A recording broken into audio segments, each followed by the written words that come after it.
अस्सलाम वालेकुम दोस्तों, सुपर 8 मरहले का पहला मैच पाकिस्तान न्यूजीलैंड का बारिश से धुल गया। अबंडन हुआ, एक एक पॉइंट दोनों को मिल गया। मगर मैं देख रहा था, मैं लाइव करते वक्त भी वैसे भी पाकिस्तानी फैंस को देख रहा था, वो खुश हो रहे थे। बल्कि बीच में जब ये सीन हुआ ना कि बारिश रुक जाएगी और कम ओवर का मैच हो जाएगा, तो बहुत से पाकिस्तानी फैंस कह रहे थे नहीं नहीं, अब ना रुके, अब पूरी बारिश हो, कोई मसला नहीं है, ये अबंडन हो जाए। मैं हैरान हूं, आपका ये क्या पाकिस्तान टीम के साथ ये ट्रस्ट है? आपको लगता है कि अगर 10 ओवर का या 5 ओवर का भी मैच होता तो न्यूजीलैंड आराम से ले जाता? Not the case. ऑनेस्टली बहुत से लोग समझ रहे होंगे कि एक एक पॉइंट मिला, किसको फायदा किसको नुकसान। मेरा मानना है न्यूजीलैंड को नुकसान तो है, बट पाकिस्तान को भी नुकसान है। मैं उसकी वजह बताता हूं। आपको अगले दोनों मैचेस वैसे भी जीतने थे और अब भी जीतने हैं। नंबर वन, आप अगले में से कोई एक मैच हारते हैं, you are almost out of the race. मतलब होंगे नहीं ऑफिशियली, बट हो सकते हैं। फिर डिपेंड करेगा, इफ एंड बट किसी और का मैच धुल जाए, वो भी हार जाए, और सब चीजें वो मैटर करेंगी। बट पॉइंट ये है कि मैं यहां पे वर्ल्ड कप जीतने आया हूं। मतलब पाकिस्तान टीम से मैं उम्मीद लगा के बैठा हूं कि they can win the world cup at least. मतलब सेमीफाइनल खेलें, वर्ल्ड कप फाइनल खेलें, फिर जो भी रिजल्ट आए। बट हमारी टीम में इतना दमखम है, इस टीम में काफ़ी चमक दमक है। ये बात मैं कर रहा हूँ, आप लोग सोचोगे यार कोई एक टेस्ट प्लेइंग नेशन को अभी तक हमने मैच नहीं जीता हुआ, तो ऐसा क्यों भरोसा? मुझे लगता है कि हमारी टीम के स्पिनर्स इस वक्त बड़ी अच्छी फॉर्म पे हैं। बट मैं जो आज जो कह रहा हूँ कि पाकिस्तान को नुकसान हुआ मैच ना होने का, आल तो हम हार भी जाते तो शायद इतना नुकसान ना होता जितना इस मैच के ना होने का हुआ। ये आपके लिए शायद थोड़ी अचंभे की बात होगी, उसका मैं जवाब देता हूँ। पहली बात के मैच होना चाहिए था। वट एवर द रीजन, आप जीतते हारते जो भी रिजल्ट आता, कोई मसला नहीं है। और मैं तीनों मैच हार के बाहर होना पसंद करूंगा। मैं बारिश से पॉइंट लेके आगे जाना पसंद नहीं करूंगा। मैं इस थ्योरी को मानता हूं, ये खत्म होनी चाहिए हमेशा। ये बारिश होती है, हमें मदद मिल जाती है, ये होता है, वो होता है, ऐसी कोई चीज़ नहीं है। और ये कुदरत का निज़ाम भी नहीं है ऐसा। बाय द वे, कुदरत का निज़ाम हमेशा मेहनत करने वालों के साथ, अच्छे जो तरीके से चलते हैं उनके साथ होता है। खैर, हो सकता है ये पाकिस्तान की फेवर हो, आगे जाके दोनों मैच जीते, हम 5 पॉइंट के साथ हों। कोई एक टीम हो जिसने, अब तो मतलब तीनों मैच हो सकता है कोई टीम जीत भी जाए, बट आपके पास एक एक एडवांटेज रह जाएगा, 1 पॉइंट का, अगर आप दोनों मैच जीत जाते हैं तो। बट अब सीन ये है दोस्तों, अब सीन ये है कि ये मैच होना क्यों ज़रूरी था। मुझे क्यों लगता है कि ये मैच का होना ज़रूरी था? खुदा ना खास्ता हम हार भी जाते तो शायद इतना नुकसान ना होता। वो मैं क्यों कह रहा हूँ, उसकी वजह सुनिए। पाकिस्तान ने जो आज प्लेइंग 11 बनाया था ना, आप यकीन माने, मैं टॉस जीते, अगर बारिश ना होती तो हमारे थोड़ा सा एडवांटेज ज़रूर था कि हम पहले बैटिंग कर लें, बाद में हम डिफेंड कर सकते हैं, हमारी बॉलिंग ऐसी है। बट आज के मामले पे मैं वो भी नहीं ट्रस्ट कर रहा था। उसकी वजह है, हमारी बॉलिंग अच्छी है स्पिनर्स के पर्सपेक्टिव में। कोच ने कहा कि 6 स्पिनर्स हैं, किसी एक को बिठा भी दें तो क्या फ़र्क पड़ता है। 100% ठीक का, बट बिठाना किसको है ये बहुत मैटर करता है। आप अपने लीडिंग स्पिनर को नहीं बिठा सकते। मैं मानता हूं नवाज ने 2025 में सबसे अच्छी बॉलिंग की। इस वक्त Usman Tariq he is the top of the world cup, no doubt. But मैं फिर भी जिसके ऊपर सबसे ज्यादा भरोसा रखता हूं वो अबरार अहमद है। मेरे पास अबरार है। वो एक मैच में उसको रन हुए, एक मैच में, भारत वाले मैच में आपने उठा बाहर फेंक दिया। ये गलत किया। नंबर वन, अबरार को निकालना गलत था। अब नंबर टू सुनिए, आप सोचिए पाकिस्तान की प्लानिंग सुनिए। एक मैच है जिसमें चेंज नहीं है, बाकी हर मैच में हमने चेंज किया है। पहले मैच में हमने अबरार लगा, सबसे बेस्ट हमारे बॉलर हैं, उनको रखा, उस्मान तारिक को निकाला। दूसरे मैच में उस्मान तारिक था हमारे पास, तीसरे मैच में था, फिर हमने उस्मान तारिक सॉरी अबरार को निकाल दिया। फिर आज के मैच में फिर हमने अबरार को निकाल दिया। पिछले मैच में हमने ख्वाजा नाफो को डाला, आज के मैच में हमने फखर जमान को डाल दिया। हमें कुछ समझ आ रही है कि हमने पांचवें छठे नंबर पर चलना किसके साथ है, फखर के साथ या ख्वाजा नाफे के साथ? आपको याद होगा नमीबिया के साथ मैच था, तो मैंने उस वक्त भी वीडियो किया था कि अगर आपको बैट्समैन ही ऐड करना है तो ख्वाजा नफी नहीं, फिर फखर करना है। हाँ, अगर आप दोनों को करना चाह रहे हैं तो एक पोजीशन बनती है कि चौथे नंबर के ऊपर आप बाबर आजम को बिठा सकते हैं। अगर कोच ये कह रहा है कि बाबर आजम 12 ओवर के बाद जाके बैटिंग करने वाले बैट्समैन नहीं है, तो फिर बिठा दें। ना वो पावर प्ले खेल सकता है, यानी ना 6 ओवर का बैट्समैन है, ना 12वें ओवर के बाद का बैट्समैन है, तो 7 ओवर से लेकर 12 ओवर तक का बैट्समैन है फिर वो।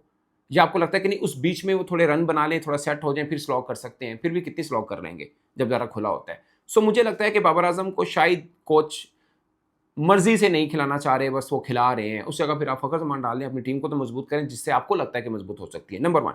नंबर टू, सिर्फ 2 रेगुलर बॉलर, उस्मान तारिक और सलमान मिर्जा। 9 तक बैटिंग है, 9 नंबर तक बैटिंग है। सोचिए, साइम अयूब, साहबजादा फरहान, सलमान अली आगा, बाबर आजम, और करें, ठीक है, उस्मान खान, फखर जमान, शदाब, नवाज, फहीम, 9 तक बैटिंग है आपकी।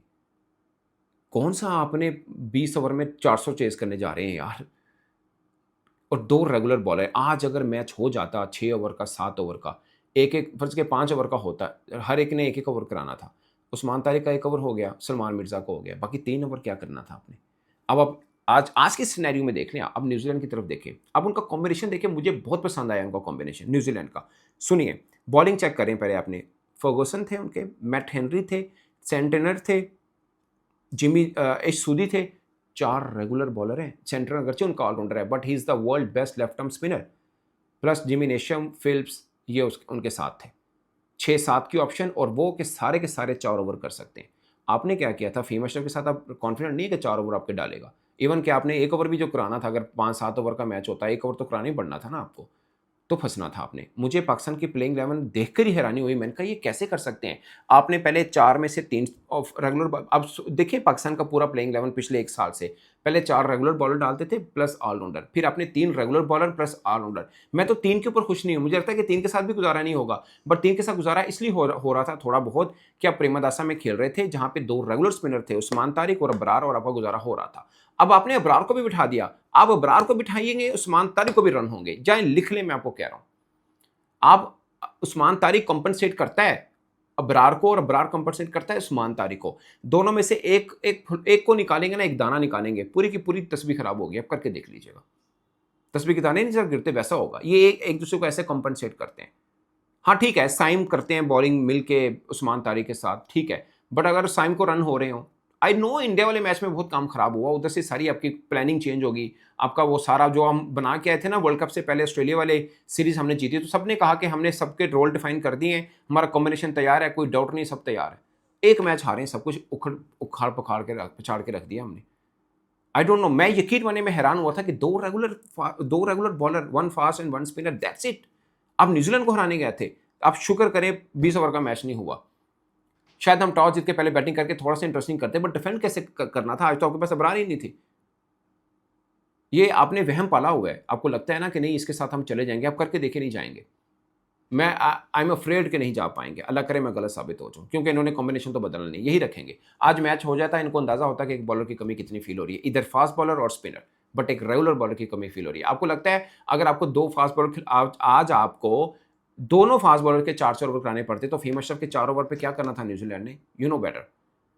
एक सलमान मिर्जा हैं, वो भी ठीक हैं, अच्छी बॉलिंग कर रहे हैं, बट न्यूजीलैंड मतलब उनकी 8 तक बैटिंग है और ट्रू बैटिंग है। ऊपर से देखिए ना, टिम सैफर्ड, फिन एलन, धांसू किस्म के, नीचे रचन आते हैं, फिर फिल्प्स हैं, चैपमैन हैं, डेरल मिचेल आते हैं, उसके बाद सेंटनर हैं, फिर नेशम है, 8 तक बैटिंग है। और इसी प्लेइंग 11 के अंदर 6 रेगुलर बॉलर भी डल गए हैं उनको, मतलब रेगुलर 4 बॉलर हैं बट प्लस 2 ऑलराउंडर्स।